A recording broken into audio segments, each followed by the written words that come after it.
Ouais, c'est bon.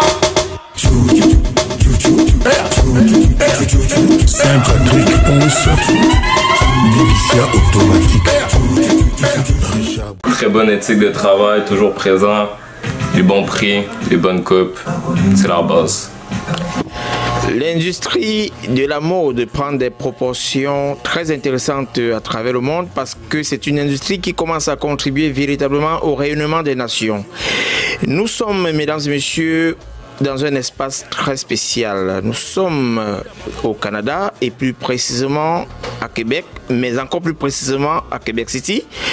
Et ici, nous avons eu le plaisir, le grand honneur de rencontrer un véritable architecte de l'esthétique. Alors, nous allons pendant cette épreuve essayer d'entrer dans l'univers de celui qui est le promoteur du salon M2J et il est ici à Québec City et c'est avec Diaspo Interaction, le média de la diversité. Et pour mener justement cette belle action, je serai dans cet univers avec The One International, le prince Liali qui va me retrouver dans quelques minutes pour qu'ensemble nous essayons d'éviscérer le parcours de ce monument de la coiffure ici au Canada. Restez connectés, c'est Diaspo Interaction et ça se passe ici dans un salon super VIP où je me fais transformer progressivement par ce monument qui est juste derrière moi. Eh bien, c'est un endroit que vous devez absolument visiter et vous comprendrez pourquoi. Alors, j'introduis dans l'instant The One International, toujours avec cette élégance qui le caractérise. Bonjour The One. Alors bonjour mon cher Bicom. Le Bicom c'est bien sûr le binôme de la communication. On se retrouve enfin sur un plateau avec un homme qui ici à Québec, dans la ville de Québec et même dans la province de Québec on ne présente plus. On l'appelle Mo. Pour tous les amis, les complices, on l'appelle Mo. Et pour ceux qui apprennent à le connaître, on l'appelle le créateur de l'élégance. On est aujourd'hui dans son salon, comme le disait mon Bicom. Bonjour Momo. Bonjour messieurs, bonjour Diaspo. Comment ça va? Ça va très bien. Aujourd'hui, beaucoup de personnes passent dans votre salon, passent sous vos mains, vous les rendez tellement beaux, tellement charmants que l'effet qu'ils font, parfois leur fait oublier qu'ils n'ont pas pris le temps de vous connaître. En fait, Momo, c'est vraiment qui et comment est-ce qu'il est arrivé dans la coiffure, dans cette industrie de la coiffure? Momo, en bref, c'est un fils de mécanicien. Momo a commencé à apprendre la coiffure à l'âge très jeune. Avec le parcours de la vie, je me suis séparé de la famille. Je me suis retrouvé à un endroit où, sauf qu'il peut, donc, à part ces métiers-là, c'était très compliqué à vivre dans un camp de réfugiés. Et dans un camp de réfugiés, plein de monde ici me connaît très bien. J'avais aussi un petit salon là-bas qui me faisait vivre. J'arrive ici, je travaillais dans plein de choses, pétrole, dans le forêt, partout. Mais finalement, je me suis rendu compte que non, me déplacer tout le temps, laisser la famille et tout ça, j'étais obligé de m'installer quelque part. Et j'ai fait le parcours, j'ai commencé Sherbrooke, je fais 6 ans. Je suis allé à Calgary, je fais presque 5 ans. J'ai fait quelques mois à Vancouver. Et j'ai sillonné presque partout. Ottawa, je suis allé visiter tout ça, mais la seule ville qui m'attirait très bien, c'est l'endroit que je trouvais que je pourrais m'y planter sans problème et tout ça. La vitesse dans la ville de Québec part avec est très différente de partout. La vitesse ici est ambiance. Avec une vitesse qui est au moins à -5 selon Montréal, selon moi, à -3 selon Ottawa, selon toujours moi. Ici, je trouve que c'est pesé, c'est un très bon endroit pour faire vivre la famille. Maintenant, tomber dans ce métier, c'est plus de me rapprocher de mien et de m'épanouir dans une ville qui n'avait pas un salon de coiffure. Donc, je dirais, je suis le premier à avoir ouvert un salon de coiffure afro dans la ville de Québec. Les plus grandes difficultés pour se lancer dans ce domaine? Bon, la plus grande difficulté commence par la personnalité de la personne. Ça, c'est la première chose. Donc, qui tu es et qu'est-ce que tu es capable de faire? Ça, c'est la première chose. Deuxième difficulté que moi, je trouve, selon moi, c'est le main-d'œuvre. Ça, c'est la deuxième chose, parce qu'il y a plein de salons aujourd'hui, mais la main-d'œuvre est toujours très, très demandée. Et troisième chose que je dirais, c'est de connaître le métier. Si tu ne connais pas le métier, donc ça ne sert à rien. Tu ne peux pas être un propriétaire de salon si tu n'es pas impliqué toi-même dedans. Selon mon expérience, si je ne me trompe pas, et si je n'abuse pas non plus, je dirais que j'ai au moins facilement un bon 20 ans dans ce métier. Ah. Au moins 20 ans. Parce que 2019, ça fait 10 ans, oui. Et j'ai encore une autre au moins 5 ans à Sherbrooke. Ça, c'était que j'ai offert seulement à des amis. Et j'ai une autre 5 ans dans le camp de réfugiés que je faisais toujours les mêmes choses. Okay. Et donc, dans ma vie, donc, je pourrais dire que ma vie et la coiffure se sont mariés très jeunes. J'ai commencé à l'âge de 14 ans, ce truc. Et la première fois que j'ai touché le tondeuse ou aller travailler chez quelqu'un, nous qui sommes les fils des cadres, à l'époque, mon père était mécanicien, et quand il est entré dans le mécanique aussi, il a eu de sérieux problèmes avec mon grand-père. Quand j'ai commencé la coiffure et que mon père voulait que je sois peut-être comme mon grand-père, j'ai eu trop... En tout cas, c'était des fouets par fouet africains. Mais première chose que j'ai aimé, le jour que j'ai envoyé pour la première fois mon père avant qu'il meure, un petit $200, il m'a dit, qu'est-ce que tu fais? Il ne savait même pas où est-ce que j'étais. Qu'est-ce que tu fais pour m'envoyer ça? Je dis, non, je suis coiffeur. Il m'a dit, coiffeur? Le métier qu'on te chicotait pour? Je dis, oui. Oui, c'est ça, je fais. T'es où? Je dis, je suis au Canada. Comment tu as fait pour y arriver? Wow. Quelles sont les actions que vous avez entreprises pour former aussi la pépinière? Est-ce que dans un cadre comme celui-ci, les jeunes peuvent être formés de façon à pouvoir penser à être comme vous demain? Je réitère encore le mot que je viens juste de dire il y a quelques minutes. Oui. En fait, la première des choses avec ces générations-là, c'est la personnalité de lui-même, qu'est-ce qu'il veut être demain et qu'est-ce qu'il veut devenir. La coiffure, c'est un métier comme tant d'autres, ça s'apprend aussi comme tant d'autres métiers. Ce qui veut dire que si ces jeunes-là sont prêts à apprendre, on donne des cours. Très bien. Quels sont les services que vous proposez ici, dans ce cadre, à la clientèle? Bon, ici, on propose presque tous les services via la coiffure d'abord. Et là, si vous regardez en arrière, on est en train de monter petit à petit tout ce qui va être féminin dans les jours à venir pour essayer d'épanouir la place. Et je profiterai aussi à lancer un petit mot. S'il y en a de filles qui n'ont pas de travail en ville, mais qui savent comment tresser ou quelque chose, on peut avoir plus de 10 filles là-bas qui peuvent travailler en arrière. C'est que l'espace est là, ça c'est première.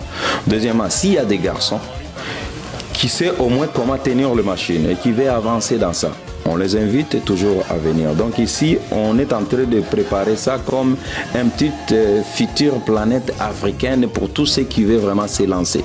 Et ici, dès que vous venez ici, ce n'est pas parce que vous travaillez avec moi qu'un jour vous décidez d'aller faire quelque chose que moi je vais vous mettre des cales ou quelque chose. Non. Ici, on est libéral et tu travailles avec nous. Tu t'en vas, c'est nous-mêmes, même si tu veux, on va t'aider à te localiser partout où est-ce que tu veux. Quel est l'apport du salon M2J à l'intégration des jeunes ou alors dans le développement socio-culturel et artistique aussi de la ville de Québec?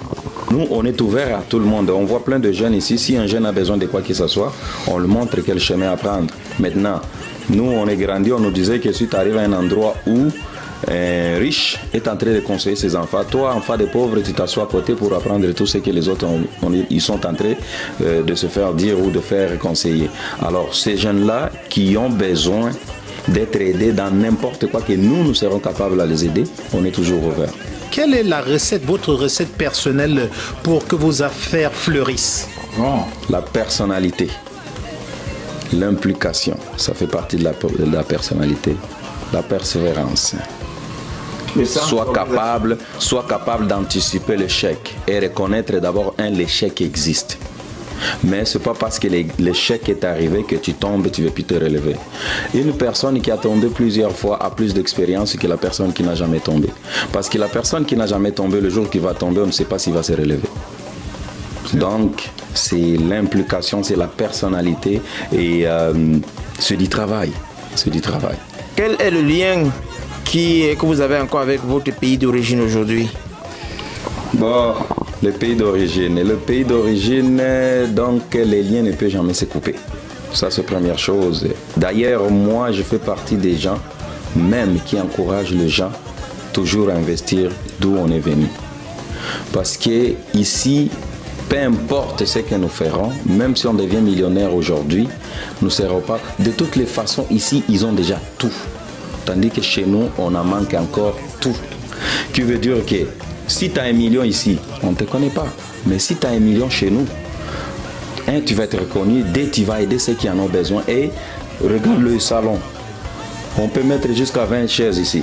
Combien de gens chez nous qui se coiffent, qui n'ont même pas nulle part où aller s'insérer pour le travail et qui en ont besoin. Tandis qu'ici, on manque des employés, mais là-bas, on en cherche du travail. Donc, ça veut dire que peu importe ce qu'on fait ici, le lien avec le pays, ça se coupera. D'ailleurs, moi, je ne prends pas seulement mon pays d'origine. Je parle de l'Afrique. Le jour que l'Afrique va nous ouvrir des portes, dans n'importe quel pays, là où je suis capable de tourner chaque coin, je vois mes semblables. C'est le meilleur endroit. Et je le dis tout le temps aux gens que je connais, le meilleur pays pour un peuple ou pour n'importe qui, c'est là d'où il vient. Ici, parce que notre nom ne changera jamais. Nous serons toujours les immigrants. Même nos arrière-fils seront toujours des immigrants.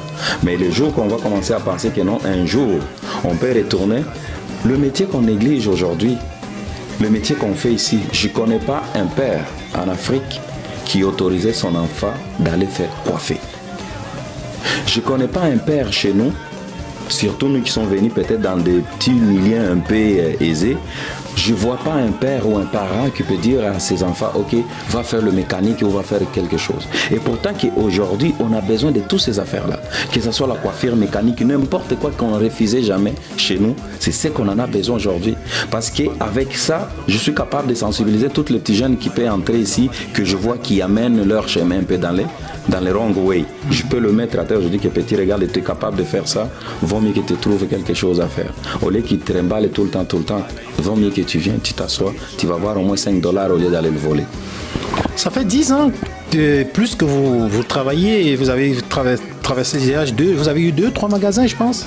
Le tout premier magasin, je dirais ici au Canada, je l'ai eu en 2005 à Sherbrooke. Donc ça c'était pour le linge. Ça fait 14 ans. Ça fait 14 ans environ. Oui, non, Bon, ici le premier magasin de coiffure, je l'ai eu, c'était en 1er décembre 2009. Ceci c'est le deuxième. Non, 2008 plutôt. Ça c'est le deuxième. Ça c'est le troisième. Troisième magasin. Ouais. Quel est le regard? Attends, pas troisième en matière que j'en ai 3 en ville. Non, oui, non. Trois adresses différentes. Le premier volet, quel est le regard de la communauté ou des jeunes par rapport à votre travail quand vous avez commencé? Quand je commençais, je me rappelle, il y a plein de monde qui m'ont dit que ça ne marchera jamais. Les gens sont habitués à se coiffer chez eux.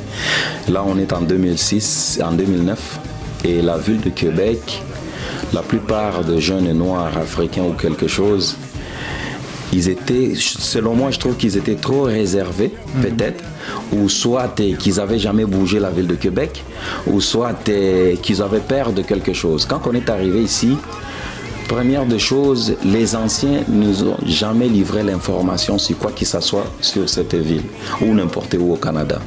Et même aujourd'hui, il y a beaucoup de erreurs qui continuent sur les mêmes fausses informations. Donc, il faut d'abord s'impliquer pour savoir. Donc, ça, c'était le premier.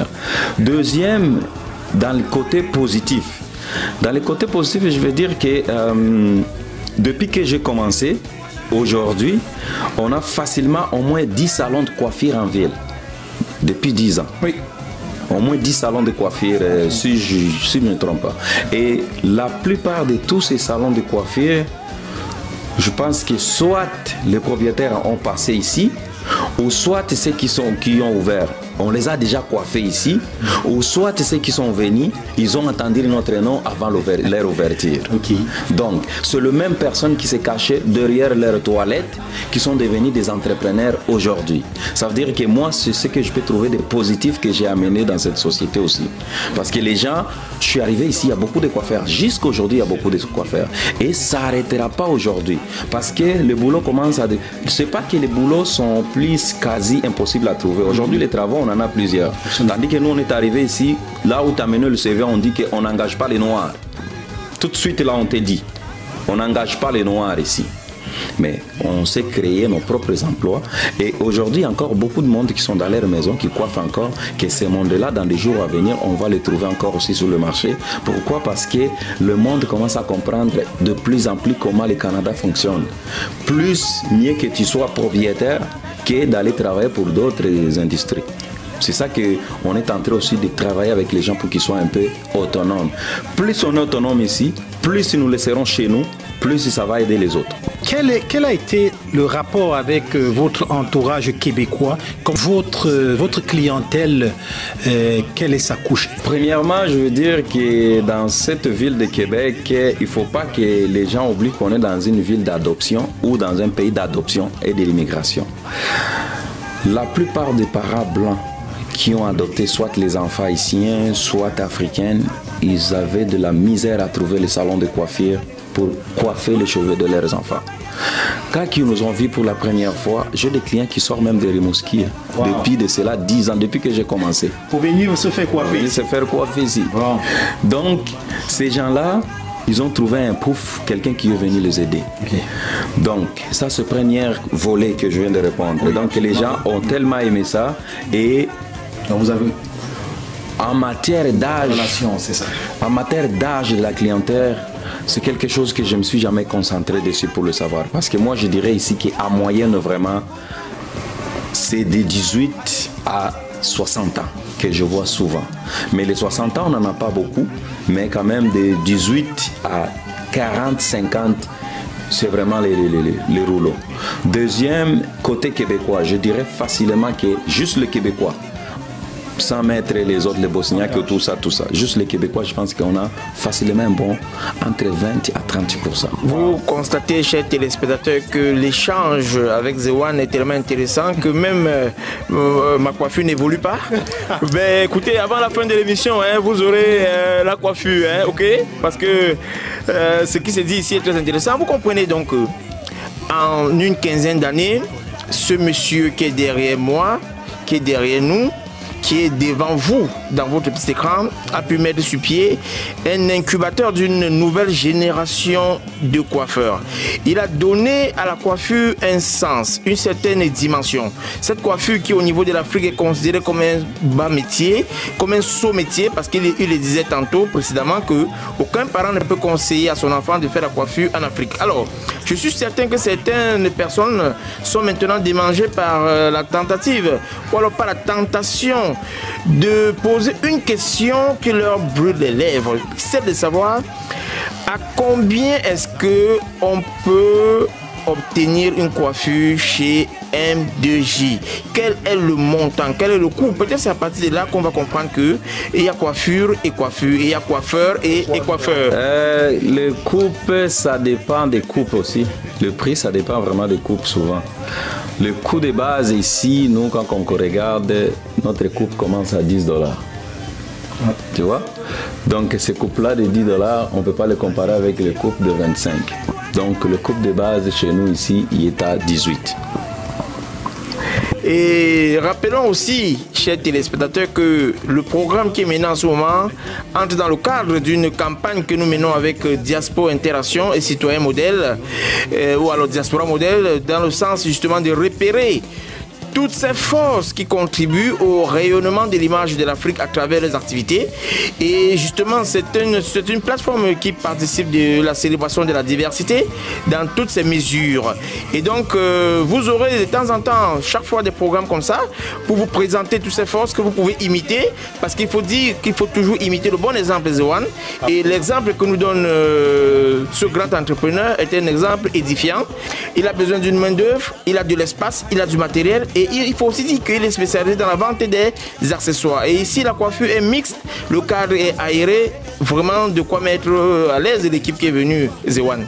Quels sont tous les produits et tous les services qu'on peut trouver ici? Parce que c'est vraiment toute une multitude de produits que je découvre et que je regarde. C'est vraiment une diversité de produits. Alors, pour ceux qui viendront là, il faut qu'ils sachent exactement qu'est-ce qu'ils peuvent trouver ici. Bon, ici, je vais vous laisser passer de ce côté. On a pas mal plein de produits. Ouais. Ça dépend des caisses, surtout hommes. Hein. On a du gel pour femmes, traitement de cheveux. Et j'ai oublié aussi, ici, on fait des traitements de cheveux de femmes naturels. Ouais. Donc, il n'y a pas de produits chimiques. C'est un produit que moi-même, je fabrique ici. S'il y a une femme qui veut le faire, c'est un produit que je fabrique ici. La femme regarde comment je fabrique les produits pour que demain ou après-demain, qu'elle soit capable de les transmettre dans notre monde. C'est des produits que j'ai appris, je ne les ai pas appris ici. C'est des produits que j'ai appris ça en Afrique. Quand je travaillais, j'ai eu une chance de travailler dans des grandes capitales, toujours en coiffure, et j'ai appris à travers ces gens-là. Et moi, j'ai gardé ça. Et jusqu'à aujourd'hui, il y a le monde qui vient ici, des femmes, les cheveux cassés, tout ça. On leur montre les produits. On coupe les cheveux à un niveau pour qu'ils récupèrent leurs cheveux. Et quand je regarde ici, on est passé de 0, peut-être 1 par mois de femmes qui viennent se faire coiffer à combien? À 5% des femmes maintenant qu'on coupe par mois. Wow. Selon notre clientèle. En fait, c'est la nouvelle clientèle. C'est la nouvelle clientèle, les femmes. Aujourd'hui, les femmes aiment ça, le coupe court, parce que ça les empêche, de mettre des produits trop toxiques dans leurs cheveux. Ça les empêche de perdre du temps le matin. Ça les empêche aussi, je dirais quoi, ça les empêche aussi donc ça les donne le temps à relaxer. Au lieu qu'ils pensent que oh, mes cheveux sont déjà sales, il faut que j'aille les laver, ça les empêche à faire tout ça. Et s'ils trouvent que j'ai beaucoup de cheveux, je ne suis pas capable de les entretenir. Nous, on a des cuves de lavabo en arrière, donc il peut venir et dire ok, je veux que vous brossez mes cheveux, vous les nettoyez, tout ça. On est prêt à le faire. Et ça se fait très bien.